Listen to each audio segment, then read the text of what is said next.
Video viral అవుతుంది, అందుకోసం అడుగుతాను.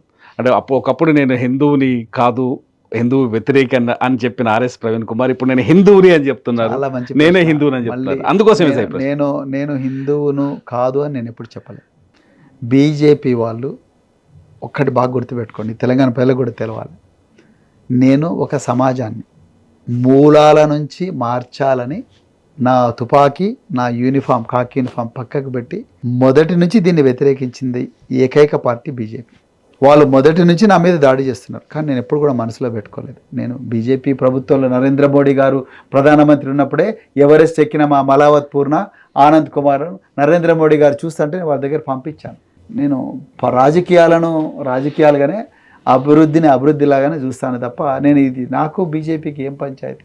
నీకు బండి సంజయ్ ఎవరో కూడా తెలియదు నాకు. ఆయన ఏదో బీజేపీ రాష్ట్ర అధ్యక్షుడు అంటే ఓకే, రాష్ట్ర అధ్యక్షుడు అనుకో. ఆయన ఒక్కరోజు కూడా నేను కలవలేదు బండి సంజయ్, కలవాల్సిన అవసరమూ లేదు. వాళ్ళకు నాకేం పంచాయతీ అండి. బీజేపీ నా మీద లేని, మీరు అన్నారు చూసారా హిందూ వ్యతిరేకాన్ని, నా మీద లేని వీడియోలను మార్పు చేసి ఒక గంటలోనే దేశవ్యాప్తంగా నలుమూలల ప్రచారం చేసిన సంస్కృతి బీజేపీ ఆర్ఎస్ఎస్లకు ఉన్నది. ఎందుకు తెలుసా? ఎందుకంటే ప్రవీణ్ కుమార్ ఈరోజు 10 లక్షల మందినే చదివిస్తున్నాడు. రేపు ఇదే ప్రవీణ్ కుమార్ ఒక 20 కోట్ల మందిని చదివించిండు అనుకో, మన జెండాలు మోసేటోళ్ళు ఎవరు? మన మత కల్లోలాల్లో కట్టెలు పట్టుకొని కొట్టేటోళ్ళు ఎవరు?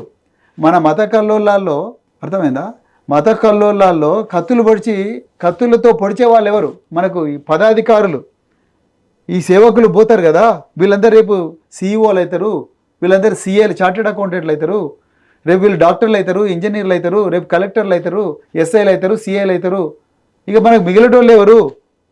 మనం ఎవరితోని ఈ ఛాందసవాదం తీసుకుపోవాలి, ఎవరితోని ఈ విద్వేషం పెచ్చరిల్లింపజేయాలి అన్న భావనతోనే, అన్న కుట్రతోనే నా మీద ఇది చేసిండ్రు.